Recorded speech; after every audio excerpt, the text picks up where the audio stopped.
I do think one thing when you look back last week at the LIV tournament, there was a tweet from Phil. They got a big rain delay on Sunday. And Phil tweeted out that he had, I think, like a 10-foot putt to tie for the lead. And he also mentioned in his press conference at the beginning of the week that more than likely this is going to be his last U.S. Open of his career. And when you think of Phil, obviously I would say, first thing you think about Phil is just Tiger's rival, fair or not. Like he was just synonymous with Tiger Woods throughout his career. Won a bunch of majors, won the Masters 3 times, won a major at 50 years old at Kiowa. But like this tournament eluded him. And I went on with Colin and we talked about where Phil ranks. And I think he's definitely a top 6 or 7 golfer of all time. And I compared him to Peyton Manning. Like if Tom Brady doesn't exist, Peyton Manning probably has 4 Super Bowls. And we talk about Peyton Manning probably synonymously with Joe Montana or definitely up in that ilk. But instead, Peyton probably hovers closer to like 4 to 6 range instead of like top 2 or 3 range. And I think Phil could have, if Tiger Woods is never born, are we looking at a guy instead of 6 majors, Phil has 10 and career Grand Slam? His career just goes a little different way. I think potentially we do. And listen, I don't know one week to another when you're an older player, it doesn't necessarily carry over. I liked him a lot a month ago when they were at Quail Hollow and he was terrible. So older guy, you just, playing back-to-back weeks is intense on your body. There's a huge advantage. Scotty Scheffler's 28 years old, Bryson DeChambeau is 31 years old, and Phil's 55 years old. Like it's a different wear and tear on his body. He's been playing in these tournaments for 3+ decades. But I do think the Phil story of he's one of the most definitely important golfers of my lifetime, but I would say he's one of the biggest athletes of my lifetime. So if this is his last U.S. Open, a tournament that he just could never win, it wasn't like he wasn't in the mix. He finished second 6 times. I would say 2 of them are more the historic moments in the last 30 years non-Tiger. Losing to Payne Stewart in 1999 when he's about to have his baby and Payne grabs his head and kind of just says like, you're going to be a great champion, go enjoy your daughter. And that moment is entrenched. The last year at Pinehurst, we talked a lot about it. And then obviously pumping it out of bounds at Winged Foot, I think in 2006 or 7 or 8. I forget the exact year, but where it felt like he was finally going to win the tournament. And I think one thing with Phil, and Tiger had this a little bit too. That's why Tiger would hit the stinger, and back then the courses weren't as long now, so you get away with hitting it 245 yards off the tee with a 2-iron. Is Phil's rip and driver, and he wasn't the straightest guy, and he would hit it all over the map. And in the U.S. Open, like you hit it in the deep rough. Now I did see someone forwarded me, and I saw a bunch of the tournament they just played in D.C. Like they grew out the rough pretty good. And you can't convince me that they weren't trying to help their guys. They got a lot of guys playing in this tournament, and 2 of the biggest favorites, in Bryson and Rahm, to get ready coming from LIV with just the longer rough that they're going to see. Now, I don't know exactly. You'd have to talk to like a golf savant. One thing they've done is they've grown the rough into the tee box.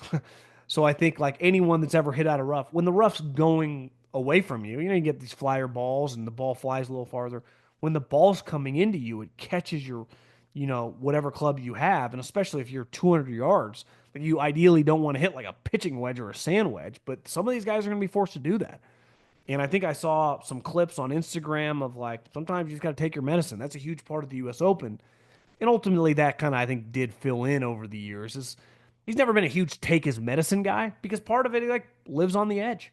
Like Jordan Spieth, like he's an aggressive player. And it's probably cost him a lot of tournaments over his career. This is a guy that's won 6 majors and 45 tournaments. If he played a little more conservatively, you could argue maybe he'd have like 55 wins. But I think he'd argue like, well, I would have won less tournaments as well because I wouldn't have hit some of the shots that ultimately led me to the winner's circle. So, it's part of what defines him as a player is he was aggressive. He let it rip. He wasn't afraid. And if this is Phil's last U.S. Open, We still get to watch them on LIV, but this will be a pretty cool moment for golf. The NBA Finals are here, and this is your last chance to bet on the NBA until next season. And the DraftKings Sportsbook, an official sports betting partner of the NBA, is pulling out all the stops to make it a finals to remember. One team will be crowned the champ, and the other will be lost to history. Who you got winning it all? Obviously, everyone's picking the Thunder. Not going to lie, don't hate dabbling a little on the Pacers. 5-1 to win the series. It's the NBA Finals. They just destroy the 1 seed, the Cavs, work the Knicks. I think people are sleeping on the Pacers a little bit. I get the Thunder are good, but I think people are underrating the Pacers. All season long, DraftKings has been the go-to spot for NBA player props, and that doesn't stop now. Who you got carrying their team to the chip? Try placing a bet on your personal MVP to drop 30, 40, or 50. I would expect, obviously, Shea, but definitely Halliburton to have some big games. Ready to place your first bet? Download the DraftKings Sportsbook app now. Lock in your bets and finish the season as a winner. Here's something special for first-timers. New DraftKings customers, bet $5, win $300 in bonus bets if your bet wins. Don't miss your last chance to bet on the NBA season. Download the DraftKings Sportsbook app and use the code JOHN. That's code JOHN for new customers to get $300 in bonus bets if your bet wins when you bet just $5. Only on DraftKings. The crown is yours. Why the sudden love for LIV on the last podcast? Is it because they are on Fox or someone is paying you to do it? Just curious because you never really talked about them. They bought ad space on our show, and me and Colin. And I said, yeah, I'll do it. We just need to get some of their players on the pod, or I have to play in a pro-am or something. So we're working on that.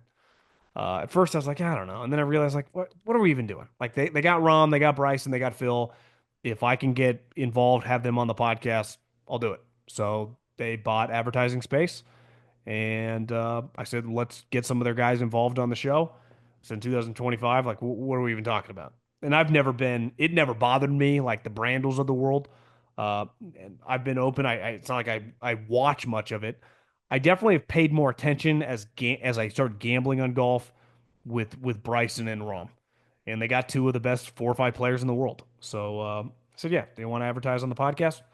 Let's do it. I would like to play in a pro-am, and I would like to have some of their guys. I mean, John Rom, I would say I don't know where his house is, but I know in the vicinity is 10 minutes away from me. I'm like, do you want to come on the show? Well, I'll meet him somewhere.